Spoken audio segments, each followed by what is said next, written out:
नमस्कार, मैं हूं डॉक्टर सरिता स्वामी।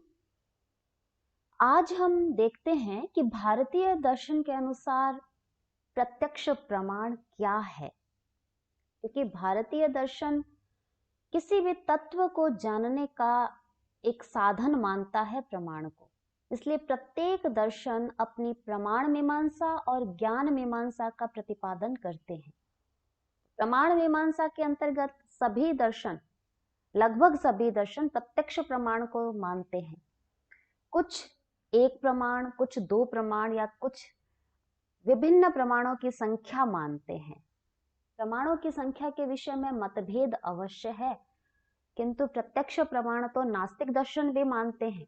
आस्तिक दर्शन, जो षड आस्तिक दर्शन है, उनमें प्रमाणों के विषय में अलग अलग है। कोई 2 प्रमाण मानता है, कोई 3 या कोई 4 या कोई 6, लेकिन प्रत्यक्ष प्रमाण सभी के अंतर्गत आता है। तो जानते हैं कि क्या है वह प्रत्यक्ष प्रमाण, जिस विषय में हमने सभी दर्शनों में, चाहे वे आस्तिक हो या नास्तिक, जिसकी चर्चा हम पूर्व के वीडियोस में कर चुके हैं कि कौन से षड आस्तिक दर्शन माने गए हैं और कौन से नास्तिक दर्शन, और आस्तिकता और नास्तिकता का आधार क्या है, इस विषय में हम बात कर चुके हैं। अब हम बात करते हैं प्रत्यक्ष प्रमाण की। प्रमाण कहते किसे हैं? पहले यह प्रश्न सबसे पहले मन में उठता है। तो जिसके द्वारा यथार्थ ज्ञान उत्पन्न किया जाता है, अर्थात प्रमाकरणम प्रमाणम, जो प्रमा का यानी यथार्थ ज्ञान का करण या साधन है, वह प्रत्यक्ष प्रमाण है। यहाँ पर प्रमा क्या है? क्योंकि प्रमा का करण प्रमाण कहलाता है, तो सबसे पहले हमें यही जानना है कि प्रमा है क्या। तो प्रमा को कहा है यथार्थ अनुभवः प्रमा।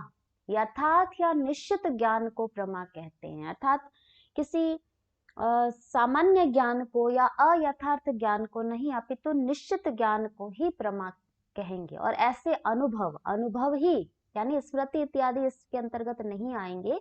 तो अनुभव, कौन से अनुभव? यथार्थ अनुभव, वही प्रमा के अंतर्गत आते हैं। और जो इस प्रमा का करण है, अर्थात जो साधन है या जनक है, वही प्रमाण कहलाएगा, अन्य कोई प्रमाण नहीं कहलाएगा। तो प्रमाण की परिभाषा हमने देखी, जो प्रमा का करण है वही प्रमाण कहलाएगा, अन्य नहीं। अब प्रत्यक्ष की परिभाषा हम देखते हैं कि प्रति विषय अध्यवसायो दृष्टम, अर्थात विषय से साक्षात संबंध रहते हुए जो निश्चयात्मक ज्ञान रूप बुद्धि व्यापार होता है, वह प्रत्यक्ष प्रमाण कहलाता है। कहने का तात्पर्य यह है कि जब इंद्रियों और मन के व्यापार से विषयों का आकार बुद्धि पर अंकित हो जाता है और बुद्धि पर आत्मा के चैतन्य का प्रकाश पड़ता है, तब हमें उन विषयों का ज्ञान होता है। सामान्य रूप से भी हम कहते हैं कि आंखें होते हुए भी हम कई बार नहीं देख पाते हैं। पूर्व के वीडियोस में अपन ने चर्चा की थी कि मन एक ऐसी इंद्रिय है, हमारी एकादश इंद्रियां मानी गई है, पंच ज्ञानेंद्रियां, पंच कर्मेंद्रियां और एक मन। लेकिन मन एक बहुत ही प्रबल इंद्रिय है, आंतरिक इंद्रिय है। 10 बाह्य इंद्रियां हैं, लेकिन मन है वो आंतरिक इंद्रिय है। और इस आंतरिक इंद्रिय इतनी प्रभावशाली है कि यदि किसी व्यक्ति के नेत्र बिल्कुल सही है, फिर भी यदि मन उस इंद्रिय के साथ में संपर्क नहीं रखता है, उसका मन के साथ में तादात्म्य नहीं होता है, तब वह किसी वस्तु को सामने रहते हुए भी नहीं देख पाता है। तो जब इंद्रियां और मन के व्यापार से विषयों का आकार बुद्धि पर अंकित होता है, तब बुद्धि आत्मा के चैतन्य पर प्रकाश पड़ता है। बुद्धि पर जो है उस आत्मा के चैतन्य का प्रकाश पड़ा और हमें उन विषयों का ज्ञान हुआ। ये एक प्रक्रिया है साक्षात्करण की। तो इसमें इन्होंने कहा कि विषय से साक्षात संबंध रहते हुए, साक्षात संबंध कैसे होता है? मन के द्वारा होता है। मन का इंद्रिय के साथ संपर्क हुआ और उसके द्वारा ही साक्षात संबंध हुआ। तो ऐसा निश्चयात्मक ज्ञान रूप बुद्धि व्यापार, चूंकि बुद्धि का ही व्यापार होता है, बुद्धि का काम क्या होता है? निश्चयात्मक ज्ञान करना। अध्यवसायोर बुद्धि धर्म, अर्थात अध्यवसाय करना, निश्चय करना बुद्धि का काम है। और मन कैसा होता है? संकल्प विकल्पात्मकम मनः। मन हमेशा संकल्प और विकल्प करता रहता है, मैं यह काम करूं या न करूं, यह मन का काम है। मन कभी भी किसी निश्चय तक नहीं पहुंच पाता है। इसलिए यहाँ कहा है कि जब निश्चय तक पहुंचता है तब वह बुद्धि का कार्य हुआ। तो ऐसा जो प्रमाण है वह प्रत्यक्ष प्रमाण है, अर्थात हमारे सामने कोई घट है, घड़ा है, उस घड़े को देखकर हमारे मन हमारी नेत्रेंद्रिय से संपर्क में आया और नेत्रेंद्रिय ने यह निश्चय किया बुद्धि के साथ में व्यापार करके कि हाँ घटो अयम, यह घड़ा ही है, तब वह प्रत्यक्ष प्रमाण कहलाया। इंद्रियों, समस्त इंद्रियों का ये कार्य है, केवल नेत्रेंद्रिय का नहीं, ये एक उदाहरण के रूप में प्रस्तुत किया है केवल, लेकिन समस्त हमारी इंद्रियां हैं, उनका जब बुद्धि के साथ में निश्चयात्मक ज्ञान रूप व्यापार होता है तब वह प्रत्यक्ष प्रमाण कहलाता है। जैसे हम कहते हैं हमने वायु का प्रत्यक्ष किया, क्या नेत्रेंद्रिय से किया? नहीं, यह हमारी त्वग इंद्रिय का बुद्धि के साथ में संपर्क हुआ और उसके पश्चात हमने वायु का साक्षात्करण किया। और इसीलिए कहा है साक्षात्कारी प्रमाकरणम प्रत्यक्षम, कि साक्षात्कार करने वाली जो हमारी प्रमा है, प्रमा यानी पीछे हमने पढ़ा यथार्थ अनुभव प्रमा, तो साक्षात्कार करने वाली जो प्रमा का करण होता है वह प्रत्यक्ष कहलाता है।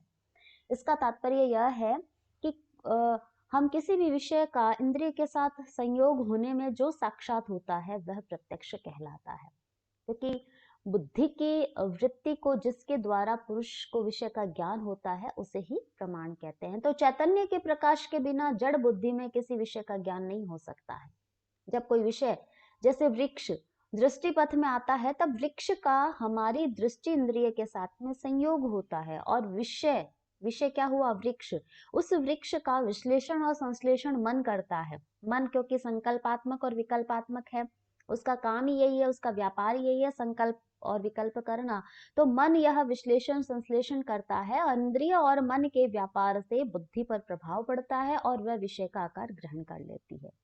परंतु विषय का आकार धारण करने पर भी बुद्धि को स्वतः उस विषय का ज्ञान नहीं होता, क्योंकि वह बुद्धि कैसी है? जड़ तत्व है। बुद्धि भी प्रकृति का एक कार्य है, इसलिए बुद्धि भी जड़ है, परंतु बुद्धि में सत्व गुण का आधिक्य रहता है, जिसके कारण वह दर्पण की भांति आत्मा के चैतन्य को प्रतिबिंबित करती है। पुरुष का चैतन्य उसमें प्रतिबिंबित होने पर बुद्धि की जो अवचेतन वृत्ति है, यानी वृक्ष रूप जो वृत्ति है, वह उद्भासित हो उठती है, वह प्रकाशित हो जाती है, वह ज्ञान के रूप में परिणत हो जाती है। जिस प्रकार स्वच्छ दर्पण में दीपक के प्रकाश का प्रतिबिंब पड़ता है और उससे अन्य सभी वस्तुएं भी आलोकित हो जाती है, उसी प्रकार सात्विक बुद्धि में पुरुष के चैतन्य का प्रतिबिंब पड़ता है, उस आत्मा के चैतन्य का प्रतिबिंब पड़ता है और उसमें विषयों का प्रकाश या ज्ञान हो जाता है। इसलिए कहा है जो निश्चयात्मक ज्ञान रूप बुद्धि व्यापार होता है, चाहे कोई भी दर्शन हो, चाहे सांख्य है, चाहे वेदांत है, चाहे अन्य कोई दर्शन है, सभी इसी बात को स्वीकार करते हैं कि जो बुद्धि का व्यापार होता है, निश्चय करता है, जब मन इंद्रिय के साथ संयुक्त हुआ, मन से संयुक्त होने के पश्चात मन ने संकल्प विकल्प किया, फिर बुद्धि ने उसका निर्णय दिया और उसके पश्चात जो आत्मा का चैतन्य है उसका प्रतिबिंब उस बुद्धि में पड़ा, तब हमें विषयों का ज्ञान हो जाता है। और ये इतना शीघ्रता से होता है ये कार्य कि हमें लगता ही नहीं है कि इतने व्यापार इसके मध्य में हुए हैं। ये अवान्तर व्यापार बहुत शीघ्रता से हो जाते हैं। अब यह जो प्रत्यक्ष है यह दो प्रकार के होते हैं, निर्विकल्पक प्रत्यक्ष और सविकल्पक प्रत्यक्ष। नाम से ही पता चल रहा है विकल्प रहित जो प्रत्यक्ष है वह निर्विकल्पक प्रत्यक्ष है। इसकी डेफिनेशन यह दी है कि नाम जात्यादि योजना हीनम वस्तु मात्र अवगाही ज्ञानम, अर्थात नाम जाति आदि योजना से रहित केवल वस्तु मात्र का ज्ञान निर्विकल्पक प्रत्यक्ष कहलाता है। जैसे यह कुछ है, यानी जिस क्षण में इंद्रिय के साथ विषय का संयोग होता है उस क्षण में जो विषय का आलोचन होता है उसे निर्विकल्पक प्रत्यक्ष कहते हैं। इसमें केवल विषय की प्रतीति मात्र होती है, विषय की प्रकारता का ज्ञान नहीं होता है। हमें केवल इतना पता चलता है किंचित इदम, या कुछ है, बस इतना सा ज्ञान होता है। उसका ना तो हम नाम जानते हैं, नाम से तात्पर्य कोई संज्ञा, जैसे घड़ा है, कोई व्यक्ति है, कोई अश्व है, गाय है, कोई भी किसी भी प्रकार की कोई संज्ञा। जाति, जाति जैसे गाय है तो गौत्व जाति, अश्वत्व जाति, मनुष्य है तो मनुष्यत्व जाति, या कोई घड़ा है तो घटत्व जाति। यानी किसी एक उसका विशेष होता है ग्रहण, किसी एक समान जाति की, एक समान प्रकार की जो वस्तुएं होती है, उसका एक एक एकत्व का ज्ञान, वह कहलाता है जाति। तो यहाँ पर नाम, जाति आदि योजना से रहित केवल वस्तु मात्र का ज्ञान जब होता है, कोई दूर से किसी आकृति को हम देखते हैं आती हुई, हमें स्पष्ट रूप से यह नहीं देख पाते, नहीं पहचान पाते, हम कहते हैं कोई आ रहा है, यह निर्विकल्प प्रत्यक्ष है। हमें कुछ नहीं पता है कि वह स्त्री है या पुरुष है या अमुक अमुक व्यक्ति है, ऐसा कुछ भी नहीं जब हमें पता चलता, केवल इतना पता चलता है कोई आकृति है। वह पशु भी हो सकता है, मनुष्य भी हो सकता है, किंचित इदम, कुछ है, बस इतना ही। यह जो एक क्षण में जो ज्ञान होता है, और यह इतना शीघ्रता से होता है कि मैंने पूर्व में भी चर्चा की कि इस अवान्तर व्यापार का हमें भान नहीं हो पाता, हमें पता नहीं चलता है। तो जिस क्षण में इंद्रिय के साथ विषय का संयोग होता है, उस क्षण में जो विषय का आलोचन होता है ना, उसे निर्विकल्पक प्रत्यक्ष कहते हैं। दूसरा होता है सविकल्पक प्रत्यक्ष। तो विशेषण विशेषावगाही ज्ञान, जो ज्ञान विशेषण विशेष संबंध का ग्रहण करता है, वह सविकल्पक प्रत्यक्ष कहलाता है। वह ज्ञान नाम, जाति आदि विशेषण से विशिष्ट हुआ करता है, जैसे यह ब्राह्मण है, यह राम है, यह गाय है, यह घड़ा है। कहने का क्या तात्पर्य है कि पहला हुआ निर्विकल्पक ज्ञान कि कुछ है, उसके पश्चात विषय का मन के द्वारा विश्लेषण संश्लेषण होता है, क्योंकि मन का क्या काम है, संकल्प विकल्प करना। तो विषय का मन के द्वारा संश्लेषण विश्लेषण होता है और रूप निर्धारण होता है। जैसे यह विषय इस प्रकार का है, इसमें अमुक गुण है, इसका अमुक विषय है, यह संबंध है। अर्थात जैसे घड़ा है तो हमें यह ज्ञान हो जाता है, यह घट है, इसके भीतर जल संग्रहण की योग्यता है, जल को शीतल करने की योग्यता है, यह गुण है इसका, इसका इससे संबंध है। इस प्रकार की जो भी विवेचना है, घड़े का रंग ये है, ये समस्त जो विवेचना होती है, यह इस प्रत्यक्ष में होती है। तो कहने का यही तात्पर्य हुआ कि निर्विकल्पक प्रत्यक्ष के दूसरे क्षण में जब सविकल्पक प्रत्यक्ष होता है, तब हमें विशेषण विशेष्य का ज्ञान हो जाता है। यानी जब वह आकृति जो दूर से आ रही थी, हम कह रहे थे कोई आ रहा है, वह जो आकृति थोड़ा समीप आती है और हमें स्पष्ट प्रतीति होती है कि अमुक पुरुष या स्त्री आ रहा है, यथा राम आ रहा है, यह सविकल्पक प्रत्यक्ष है, क्योंकि इसमें नाम, जाति आदि की स्पष्ट प्रतीति है। नाम जैसे संज्ञा हो गई राम, जाति का तात्पर्य है सभी सजातीय वस्तुओं में रहने वाला जो एक धर्म होता है, जैसे पुरुष पुरुष जाति है, स्त्री जाति है, गौत्व जाति है। कोई पशु आ रहा है, समीप आने पर हम कहते हैं ये गाय है, अर्थात गौत्व जाति है। कोई घोड़ा आ रहा है तो अश्वत्व जाति है। उसकी स्पष्ट प्रतीति हमें हो जाती है, यही सविकल्पक प्रत्यक्ष कहलाता है। तो प्रत्यक्ष के दो भेद होते हैं जो सभी दर्शन मानते हैं, निर्विकल्पक प्रत्यक्ष और सविकल्पक प्रत्यक्ष।